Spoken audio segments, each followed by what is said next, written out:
You're listening to The Trial Lawyer's Handbook, a courtroom preparation podcast series brought to you by Holland & Knight.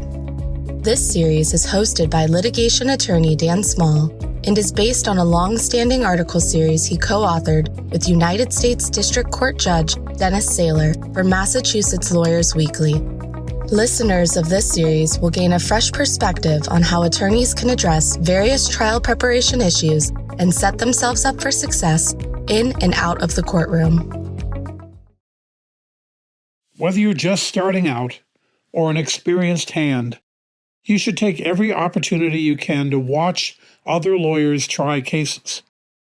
When a trial lawyer stands up in court, they're not only pleading the case, they are demonstrating skills, tactics, style, and technique.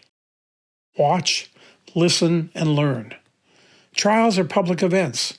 You can pay good money to watch a mock exercise at a seminar, and you probably should. But you can also walk into court on any given day and see the real thing for free. Better yet, do both. You should also feel free to borrow extensively from other attorneys who you think are effective. Their turn of phrase, their voice, their mannerism, anything. The great satirist Tom Lehrer, in his song about Russian mathematician Nikolai Lobachevsky, crooned, "Plagiarize. Let no one else's word evade your eyes. Remember why the good Lord made your eyes." So, what may be shameful in science, publishing, and academia is well accepted in court. Advocacy skills can't be copyrighted, and chances are the best attorneys borrowed all their ideas too. I talked in a prior podcast and also in my recent ABA book of trial stories about using an analogy to an octopus who, when cornered, exudes a cloud of black ink and tries to slither away. After I used that analogy, I was told that several other lawyers who were in the courtroom used it as well. And when I told the story to other lawyers, they used it as well. Imitation, after all, is the best form of flattery. I wasn't offended. I enjoyed the fact that the story had spread. Take notes of things you like and develop and practice them based on your notes.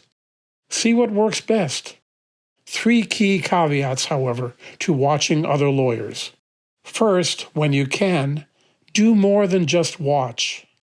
Talk about what you saw with them or with others or both. Why did they do things a certain way? What worked, what did not, and why? What other choices were there? Those types of discussions will make watching trials far more valuable. Second, you can learn without necessarily imitating. First and foremost, you have to be yourself in court. Juries may struggle with the complexities of a case, but by and large, they are pretty good at spotting phonies, and they don't like them. Your goal is to be the best you that you can be, not to pretend to be someone else. Not everything that works for another lawyer will work for you.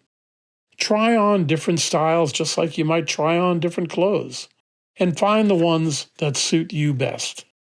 Third, don't just follow the herd. Don't imitate something without first questioning whether it makes sense.